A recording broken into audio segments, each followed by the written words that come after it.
നമസ്കാരം. എല്ലാ NTV പ്രേക്ഷകർക്കും നിങ്ങളുടെ ഇന്ന് എന്ന പ്രോഗ്രാമിലേക്ക് സുസ്വാഗതം. ഇന്ന് 2025 ജൂൺ മാസം 22-ാം തീയതി, 1200-ാം ആണ്ട് മിഥുന മാസം 8-ാം തീയതി ഞായറാഴ്ചയാണ്. ഇന്ന് നക്ഷത്രം ഭരണി നക്ഷത്രം.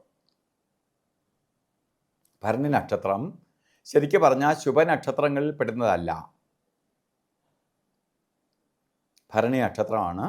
നക്ഷത്രം ശുഭനക്ഷത്രത്തിൽ പെടുന്നതല്ല. ഇപ്പോൾ ഭരണി നക്ഷത്രത്തിലാണ് ഇന്നത്തെ ഉദയ നക്ഷത്രം. ഭരണി നക്ഷത്രത്തിൽ ബർത്ത്ഡേ വന്നിട്ടുള്ളവർ, അതായത് മിഥുന മാസത്തിലെ ഭരണി നക്ഷത്രം ബർത്ത്ഡേ ആയിട്ട് വന്നിട്ടുള്ളവർക്ക് ഒരു വർഷത്തെ ഫലത്തെയാണ് നമുക്ക് ചിന്തിക്കേണ്ടത്. ഒരു വാർഷിക ഫലത്തെ ചിന്തിക്കുമ്പോൾ ഇന്നത്തെ നക്ഷത്രം ഭരണി എന്ന് പറയുമ്പോൾ ശുഭനക്ഷത്രമല്ല, ഭരണി ശുഭനക്ഷത്രത്തിൽ പെടുന്നതല്ല. അപ്പോൾ ഇന്ന് അത്ര ശുഭകാര്യങ്ങൾക്ക് അനുകൂലപ്രദമായ സമയമല്ല.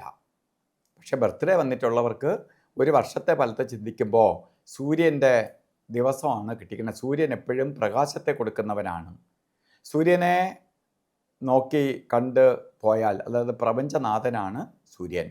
ഏറ്റവും കൂടുതൽ പോസിറ്റീവ് എനർജി പ്രദാനം ചെയ്യുന്ന ദശാനാഥനാണ് സൂര്യൻ.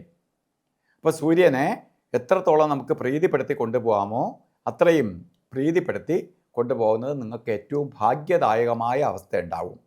അല്ലെങ്കിൽ കുറച്ച് ടെൻഷനും അസ്വസ്ഥതയും, സൂര്യൻ ചൂടാണ്, തീപ്പൊള്ളലും ഒക്കെ ഉണ്ടാകാനിട വരുത്തും. അത് വരാതിരിക്കാൻ വേണ്ടി ഈ ഒരു വർഷക്കാലവും നിങ്ങൾ രാവിലെ എഴുച്ച് ഉദയസൂര്യനെ തൊഴുക, ഉദിച്ച് പൊങ്ങുന്ന സൂര്യനെ ആരാധിക്കുക. അപ്പോൾ നമുക്ക് ഐശ്വര്യപ്രദമായ അവസ്ഥകൾ വന്നു ചേരും, പുരോഗതിക്കിടവരും, വളരെ നേട്ടഭാവത്തെ പ്രദാനം ചെയ്തു തരും, ഇവയൊക്കെ പ്രദാനം ചെയ്ത് തരും. അപ്പോൾ ഇന്നത്തെ ദിവസം നമുക്ക് ഓരോ കാര്യത്തിന് ഇറങ്ങുമ്പോൾ രാഹുകാലത്തിന് പ്രാധാന്യം കൊടുക്കണം. രാഹുകാലം യാത്രയ്ക്ക് മാത്രമേ പ്രാധാന്യമുള്ളൂ. രാഹുകാലത്തിന് ഇന്നത്തെ രാഹുകാലം വരുന്നത് 5:10 തൊട്ട് 6:44 വരെയാണ് രാഹുകാലം. 4:30 പറഞ്ഞ് നമ്മൾ ഇറങ്ങുകയാണെങ്കിൽ കറക്റ്റ് രാഹുകാലത്തിനായിരിക്കില്ല ഇറങ്ങണത്. എല്ലാവരും കലണ്ടറിൽ ഇട്ടിരിക്കുന്ന രാഹുകാലം അത് കോമൺ ആയിട്ട് ഇട്ടിരിക്കുന്നതാണ്. ഇപ്പോൾ 5:10 തൊട്ട് രാഹുകാലം തുടങ്ങുകയുള്ളൂ, 6:44 വരെ. അതുപോലെ യമകണ്ഠ കാലവും ഗുളികകാല സമയവും. അതിൽ ഇന്ന് ഗുളികകാല സമയം വരുന്നത് ശരിക്കും 3:35 തൊട്ട് 5:05 വരെയും. യമകണ്ഠ കാല സമയം വരുന്നത് 12:27 തൊട്ട് 2:01 വരെയും. ഈ സമയം ഒരു ശുഭകാര്യത്തിനും എടുക്കരുത്. ഇന്നത്തെയും അഭിജിത്ത് മുഹൂർത്തം നമുക്ക് നല്ല ദിവസം അല്ല എന്ന് ഞാൻ പറഞ്ഞെങ്കിൽ പോലും ചില ശുഭകാര്യങ്ങൾ ചെയ്യണമെങ്കിൽ, ചെയ്തേ തീരുവുള്ളെങ്കിൽ അഭിജിത്ത് മുഹൂർത്തം തിരഞ്ഞെടുക്കുക.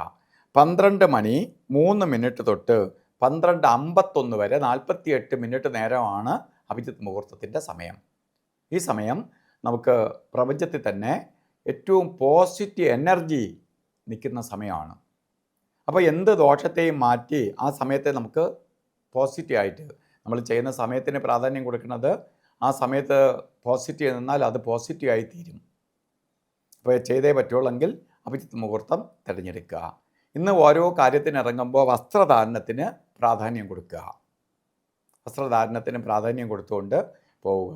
റോസ് കളറോ താമരപ്പൂവിൻ്റെ കളറോ അതുപോലെ ചുടുകളിൻ്റെ കളറിലോ ഉള്ള വസ്ത്രം ധരിക്കുകയോ വസ്ത്രത്തിൻ്റെ കർച്ചീപ്പായിട്ട് കരുതുകയോ ഒക്കെ ചെയ്യുന്നത് ഭാഗ്യദായകമായ അവസ്ഥയ്ക്കിടവരും. എല്ലാവർക്കും ഇന്നത്തെ ദിവസം നല്ലതായി തീരട്ടെ എന്ന് പ്രാർത്ഥിച്ചുകൊണ്ട് നിർത്തുന്നു. നന്ദി, നമസ്കാരം.